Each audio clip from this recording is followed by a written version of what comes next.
తమ ఆఫీస్లో డిజైన్స్ కొట్టేసి రాహుల్కి ఇచ్చిన వ్యక్తిని ప్లాన్ వేసి మరీ పట్టుకుంటారు రాజ్, కావ్య.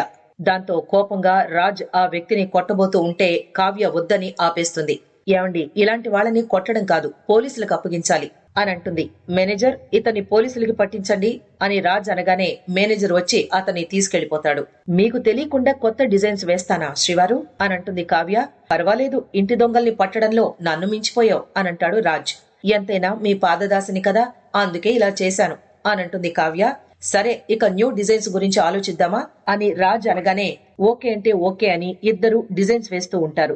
మరోవైపు అప్పు రేణుక భర్త అశోక్ ని స్టేషన్ కి పిలిపిస్తుంది. మేడం రమ్మన్నారంట అని అంటాడు అశోక్.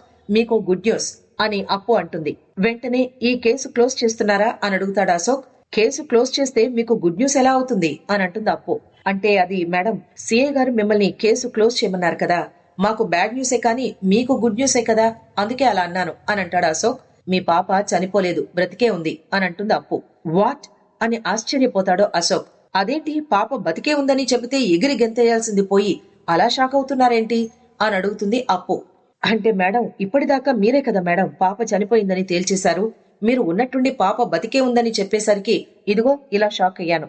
అప్పుడు మీ డిపార్ట్మెంటే కదా పోస్ట్ మార్టం రిపోర్ట్ లో చనిపోయిందని చెప్పారు అని అంటాడు అశోక్. అప్పుడు ఎవరో పోస్ట్ మార్టం రిపోర్ట్ తప్పుగా ఇచ్చారు, మళ్లీ నేను రీపోస్ట్ మార్టం చేయించాను, అందులో మీ పాప చనిపోలేదని తేలింది అని అనగానే అశోక్ అనుమానంగా మాట్లాడి వెళ్లిపోతాడు. దాంతో అశోక్ ని అబ్జర్వ్ చేయమని కానిస్టేబుల్ కి చెప్తుంది అప్పు. అటు ఇంటికి వెళ్లిన కావ్య గార్డెన్ లో కూర్చుని డిజైన్స్ వేస్తూ ఉంటే రాజ్ కాఫీ తీసుకొస్తాడు. వేడి వేడి కాఫీ అని అంటాడు. నేను సీరియస్ గా డిజైన్స్ వేస్తుంటే మీరు కాఫీ అంటారు, మీరు కాఫీ అంటారా అని అంటుంది కావ్య. నా కోసం కష్టపడుతున్న నా శ్రీమతికి ఈ మాత్రం సేవ చేయలేనా అని అంటాడు రాజ్. అవును కాని శ్రీవారు, ఈ డిజైన్ ఎలా ఉందో చెప్పండి అని అడుగుతుంది కావ్య. అబ్బా, చండాలంగా ఉంది, ఈ మాత్రం డిజైన్స్ శృతి కూడా వేస్తుంది అని రాజ్ అనగానే కావ్య కోపంగా అయితే శృతితోనే డిజైన్స్ వేయించుకోండి, నాకిక చెప్పొద్దు అని అలుగుతుంది.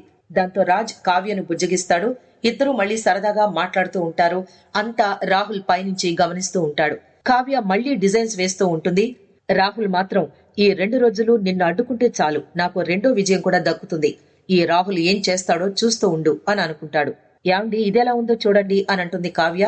అద్భుతంగా ఉంది, అది నా కళావతి అంటే, సూపర్ గా వేశావు, ఇది డిజైన్ చేయించి మోడల్ తో యాడ్ షూట్ చేయిస్తాను చూడు, ఇక అదిరిపోతుంది అని రాజ్ అనగానే కావ్య నవ్వుతుంది. తర్వాత రాజ్ యాడ్ ఫిల్మ్ చేయాలనుకుంటే అందుకోసం రావాల్సిన మోడల్ ని రాకుండా రాహుల్ అడ్డుకుంటాడు. యాడ్ షూటింగ్ వాయిదా వేస్తాడు రాజ్. తర్వాత ఇంటికి వెళ్లిన రాజ్ యాడ్ షూటింగ్ గురించి టెన్షన్ పడుతూ ఉంటే కావ్య వచ్చి ఏమైందని అడుగుతుంది. దాంతో రాజ్ కోపంగా కావ్యను తిడతాడు. ఇంతలో ఇవాల్టి ఎపిసోడ్ అయిపోతుంది.